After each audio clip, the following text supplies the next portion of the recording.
Elappara Kozhikkanam V1 arts and sports ക്ലബിന്റെ ആഭിമുഖ്യത്തിൽ ഒന്നാമത് ഓപ്പൺ കബഡി ടൂർണമെന്റ് മെയ് മാസം 2-3 തീയതികളിൽ കോഴിക്കാനം 1ാം ഡിവിഷൻ പൊതുമൈതാനത്തിൽ വെച്ച് നടക്കും. കേരളത്തിന് പുറമെ തമിഴ്നാട്ടിൽ നിന്നുള്ള ടീമുകളും ഈ മത്സരത്തിൽ പങ്കെടുക്കും. 2ാം തീയതി നടക്കുന്ന പൊതുസമ്മേളനം ഏലപ്പാറ ഗ്രാമപഞ്ചായത്ത് പ്രസിഡന്റ് ഉമർ ഫാറൂഖ് ഉദ്ഘാടനം ചെയ്യും.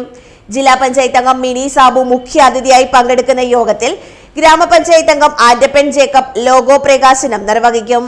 കൂടാതെ ജനപ്രതിനിധികൾ, മത സാംസ്കാരിക നേതാക്കന്മാർ തുടങ്ങിയവർ ഈ യോഗത്തിൽ പങ്കെടുത്ത് ആശംസകൾ അർപ്പിക്കും. ഏലപ്പാറ കോഴിക്കാനം 1ാം ഡിവിഷനിൽ V1 ആർട്സ് ആൻഡ് സ്പോർട്സ് ക്ലബിന്റെ ആഭിമുഖ്യത്തിൽ ഒന്നാമത് ഓപ്പൺ കബഡി ടൂർണമെന്റ് 2026 മെയ് 2-3 തീയതികളിൽ കോഴിക്കാനം പൊതുമൈതാനത്തിൽ വെച്ച് നടക്കുകയാണ്.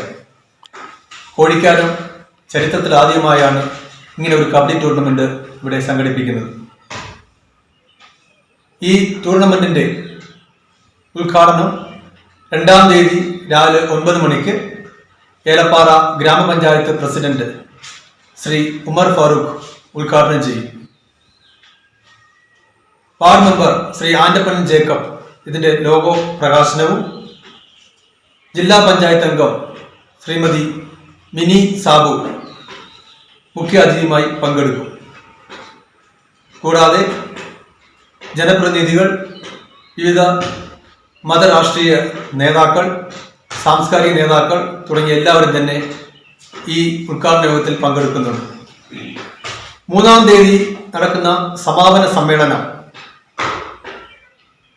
വണ്ടിപ്പെരിയാർ KMG ട്രസ്റ്റ് ചെയർമാനും അതുപോലെ തന്നെ തോട്ടം തൊഴിലാളികളുടെ മക്കൾക്ക് ഒരു സർക്കാർ ജോലി എന്ന സ്വപ്നം യാഥാർത്ഥ്യമാക്കിയ ശ്രീ ഗണേശനാണ് ഉദ്ഘാടനം ചെയ്യുന്നത്.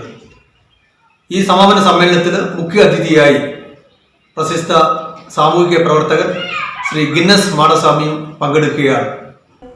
3ാം തീയതി നടക്കുന്ന സമാപന സമ്മേളനം Vandiperiyar KMG trust chairman M Ganesan ഉദ്ഘാടനം ചെയ്യും. സാമൂഹ്യ പ്രവർത്തകനായ ഗിന്നസ് മാടസ്വാമി മുഖ്യാതിഥിയായി പങ്കെടുക്കും. വിജയികളാകുന്നവർക്ക് 55,555 രൂപയും, 2ാം സ്ഥാനക്കാർക്ക് 33,333 രൂപയും, 3ാം സ്ഥാനക്കാർക്ക് 22,222 രൂപയും, 4ാം സ്ഥാനക്കാർക്ക് 11,111 രൂപയും നൽകും. വാർത്താ സമ്മേളനത്തിൽ president Subhash S, secretary Satheesh Yesu, programme convener Shaiju Balu, PJN, Binu Jayapal, Rajkumar, Aneesh, Boson, Rinu എന്നിവർ പങ്കെടുത്തു. News bureau, Elappara.